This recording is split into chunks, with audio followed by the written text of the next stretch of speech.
Be a barbecue hero with delicious, ultra-low net-carb Hero Bread, buns, and tortillas. Soft and fluffy, high in fiber, and with 0 grams of sugar, up to 10 grams of protein, coming in at under 100 calories per serving. Oh, and did I mention they taste like their mouth-watering traditional versions? I mean, what's not to love? Use code AH10 for 10% off your first Hero Bread purchase at hero.co. That's AH10 for 10% off at hero.co.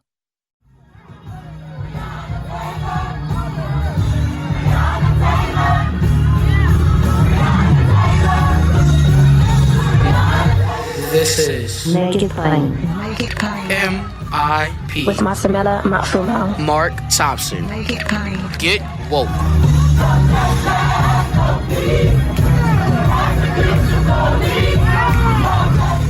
All right, ladies and gentlemen, welcome back to Make It Plain.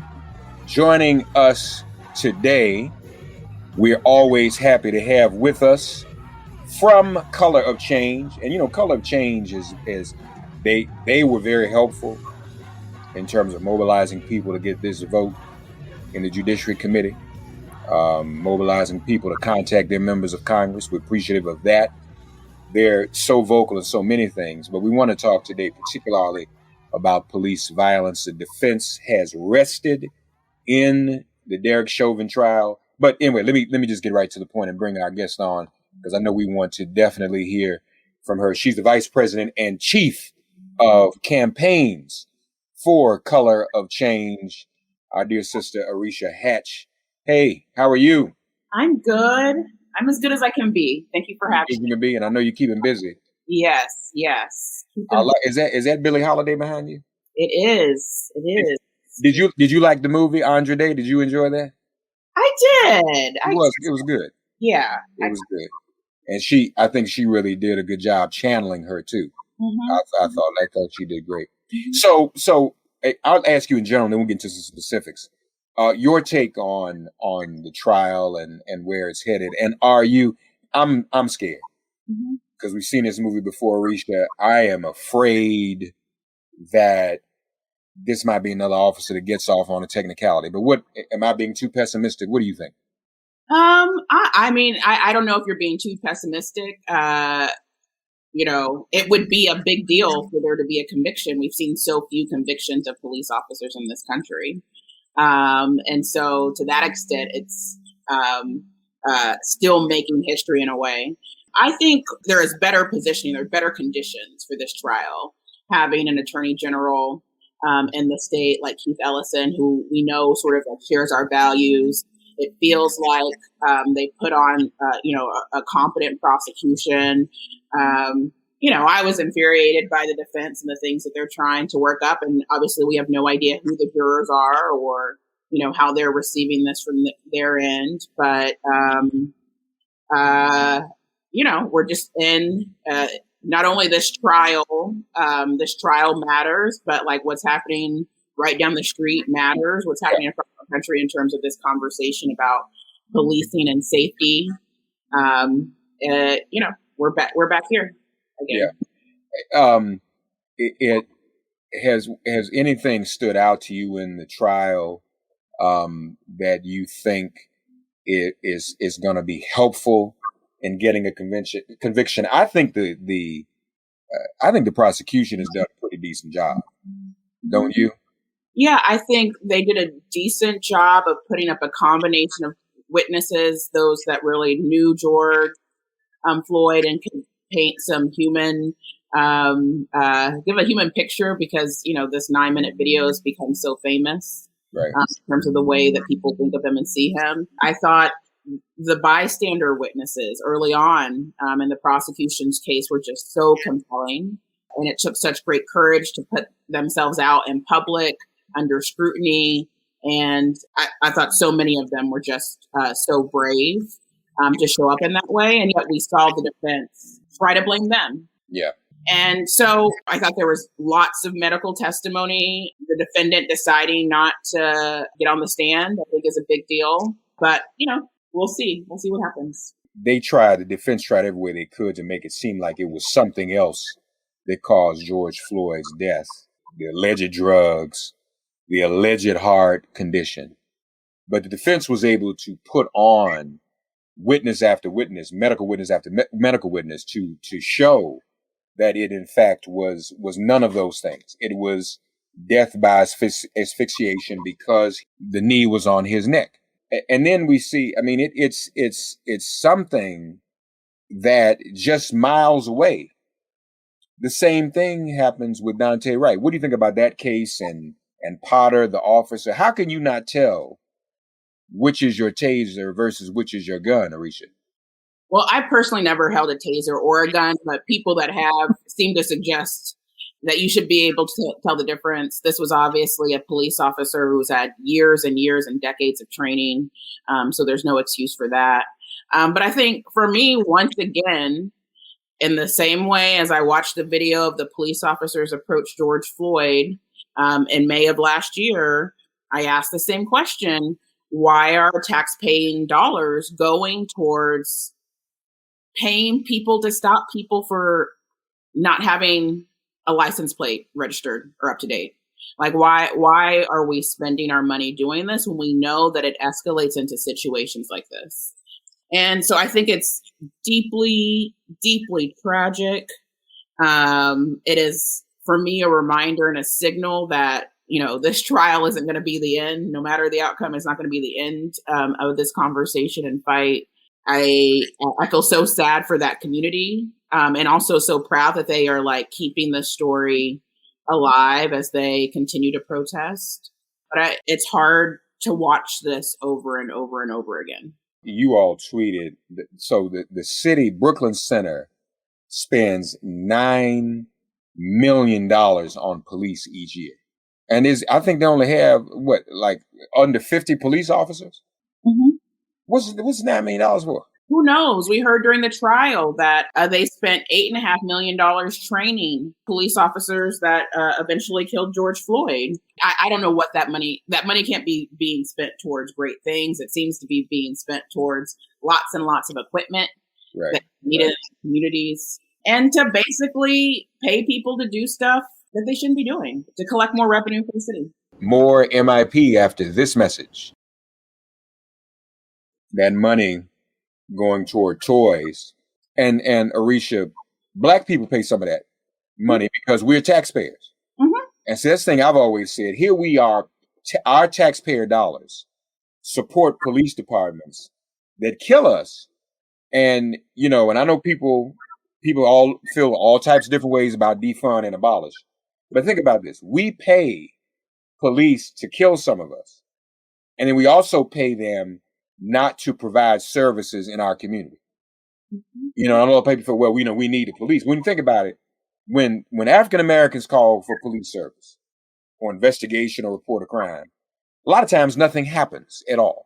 They don't even try to address the needs in our community. So they have our money to do nothing to protect us. And in many instances, actually kill and harm us, Arisha. I think any local community, any Black community that wants to revisit the ways in which their budgets are set to build healthy, safe communities. You know, I think the evidence is there to suggest that what we're doing right now, the way that we're investing right now, doesn't work. That more investment in police departments will not work. And so it's time for people to begin looking for alternative solutions. So talk to us about that. What might those be? And what does police accountability look like going forward? I know that you all are in those conversations and mobilizing people. What are you coming up with? You know, I think there are different conversations in different communities happening. But for example, in Minneapolis, what a set of folks are trying to do is to create a new Department of Public Safety. Mm-hmm. And this new charter amendment would strike the section in the city charter that requires to rely solely on police to uphold community safety. And so that might look like a lot of different things that the community decides. It might look like investing more in mental health workers to respond in different situations. It might look like investing in a whole bunch of other things, cures for homelessness or the homelessness epidemic that's happening there. And so right now, there are a set of people that are saying, like, this isn't working for us and we want something new. You all had also initiated a campaign to fire Kim Potter. So what did she do? Resign before she could get fired? Was it in the Dante Wright case? Was that what her intention was?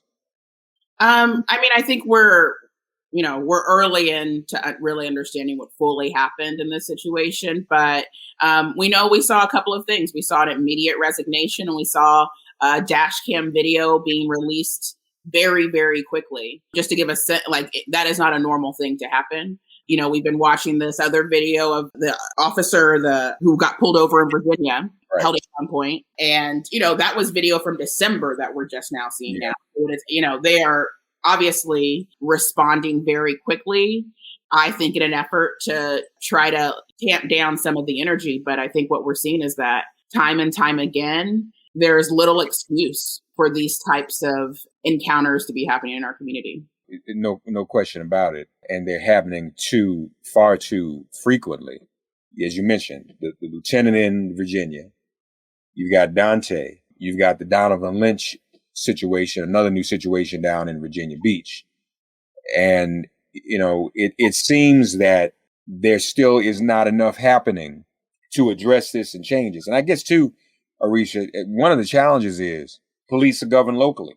And so while there can be a lot of national outrage and people can tweet up a storm, it really boils down to people engaging their own local jurisdiction and holding that accountable right there on the ground, doesn't it? Right. We might be moving from, at the federal level, a resistance or opposition mentality, and folks are trying to move different pieces of legislation, trying to use the federal powers to stop enabling and continuing to normalize the sort of behavior that we're seeing at the local, state, and level. But yes, all the power, most of the power is in the hands of local and state governments when it comes to over-policing, over-incarceration of Black people. Mm-hmm. And so whether that's building power with the local district attorney and the mayor and the city council, running local initiatives, those are the sorts of fights pushing back against an industry that is making billions of dollars off of Black suffering and Black pain. More MIP after this message.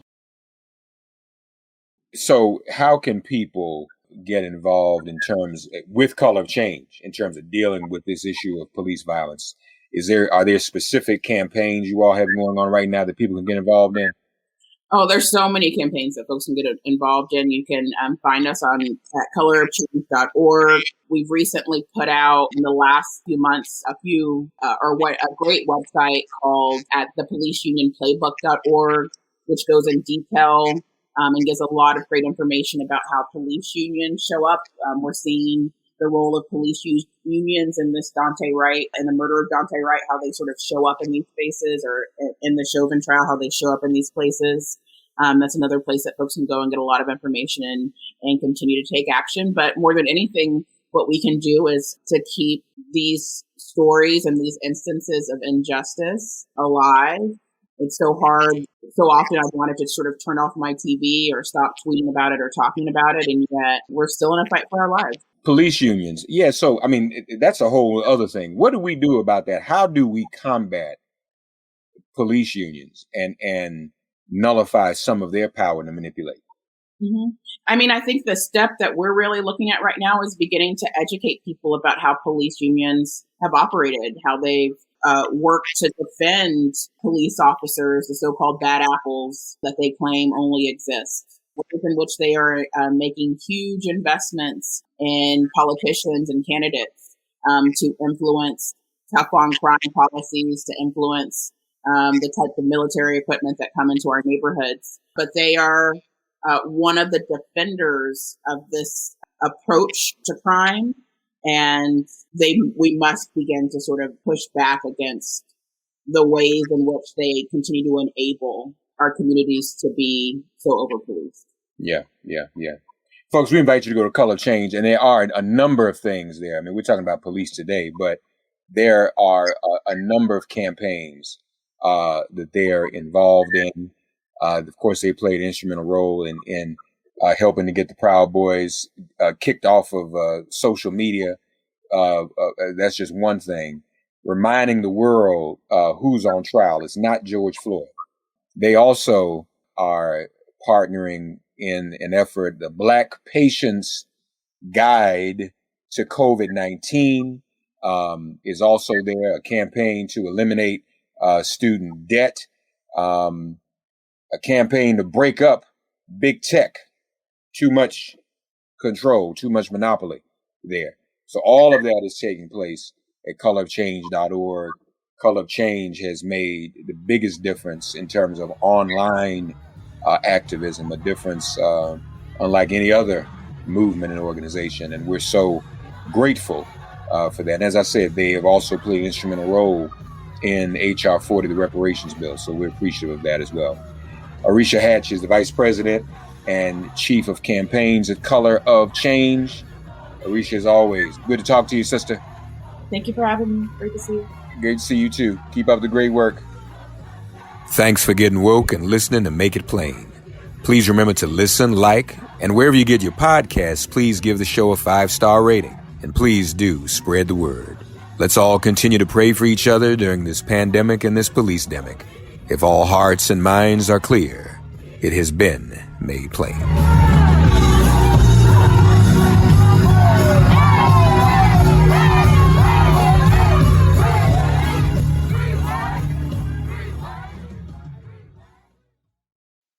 Not all bread is created equal. And if you like yours soft, fluffy, moist, and delicious, then Hero Bread and Buns should be your first choice. But Hero Bread isn't just about taste and texture. It's high in fiber with ultra-low net carbs with 0 grams of sugar. Order today at hero.co and use the code AH10 to get 10% off your first purchase. That's AH10 at hero.co, HERO.co for 10% off your first purchase.